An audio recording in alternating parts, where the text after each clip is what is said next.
บายดีเด้อพี่น้องทุกคนมื้อนี้จะมากินหมักส้มจักหมากอีหยัง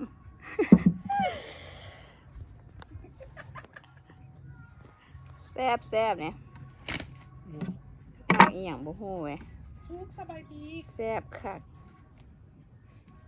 ทำให้อีสัก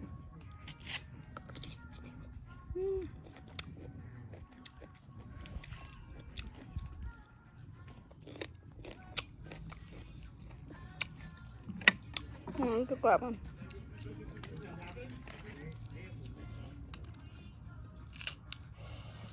มากันหมักส้มอยู่สวนนี่แหละมันกรอบ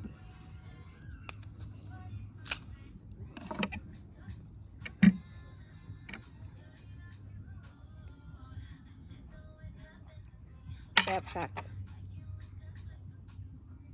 คุยบักเพียดเองพี่น้องมาเด้อกินน้ำกัน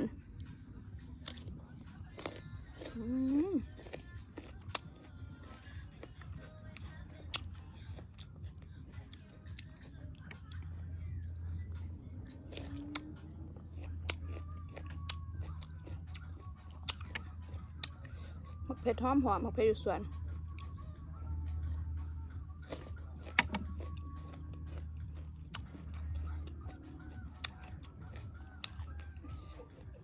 แซ่บอีสัก ร้านก็หัวขวนนะ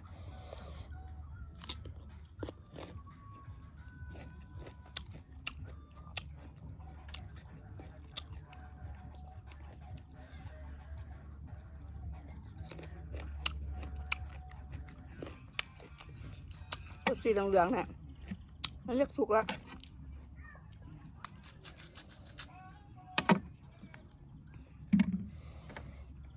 แซ่บอ่ะแซ่บแห้ง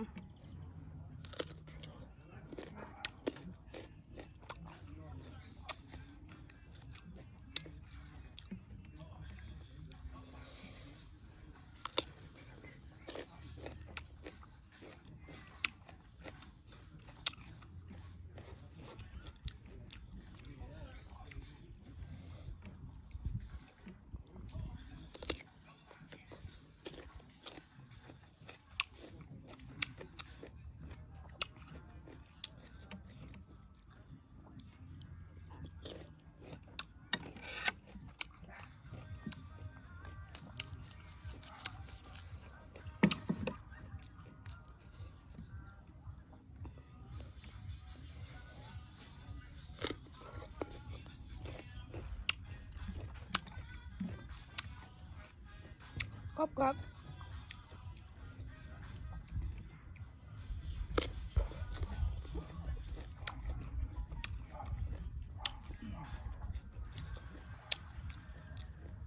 กระเทียม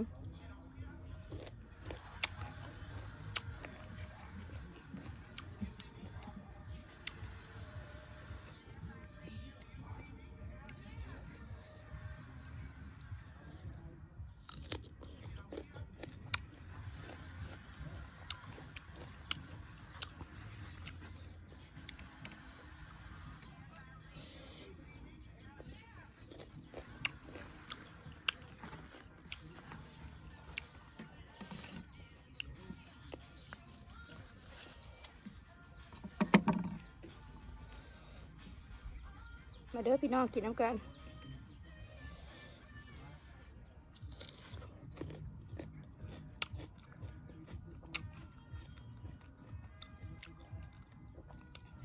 แซ่บแห้ง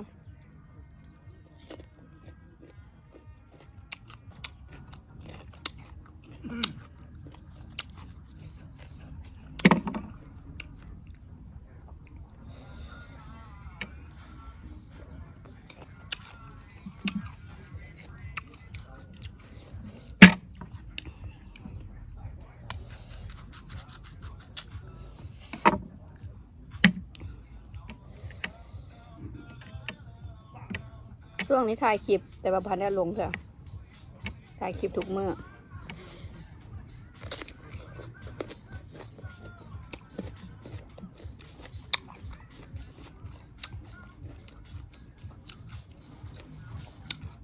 ช่วงนี้ ถ่ายคลิปทุกมื้อแต่ว่าบ่ทันได้ตัดต่อแล้วเถอะเดี๋ยวสินำเอามาลงให้น้ำหลัง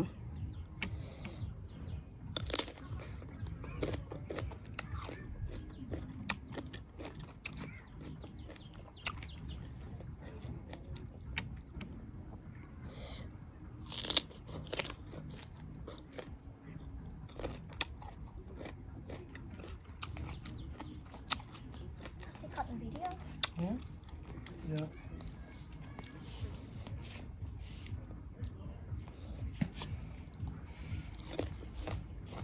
Was machst du noch mit dem?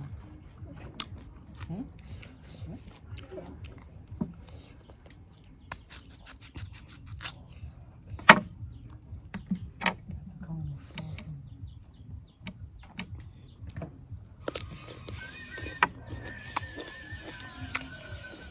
Ich weiß jetzt, welche Serie es ist. Das heißt Ben 10. Was? Ben 10 hieß die Serie. Kennst du das?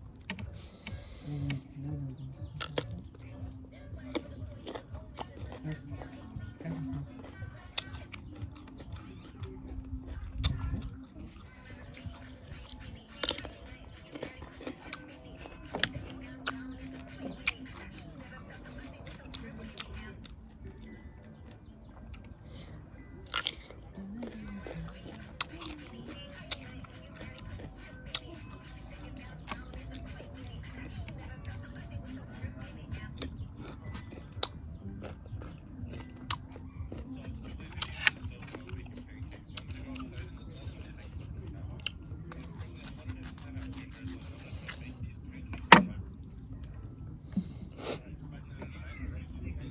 Einfach den Pancakes oder so auf dem Dach.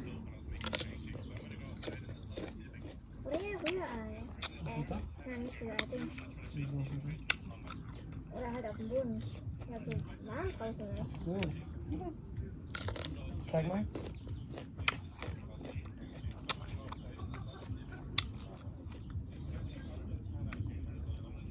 Ja, Arizona ist richtig heiß.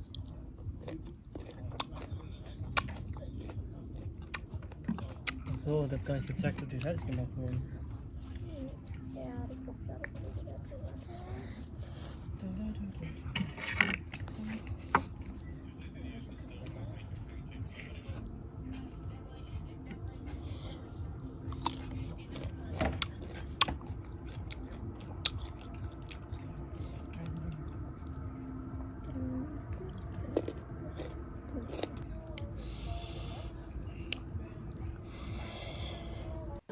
ขอขอบใจหลายๆที่ติดตามรับเบิ่งรับชม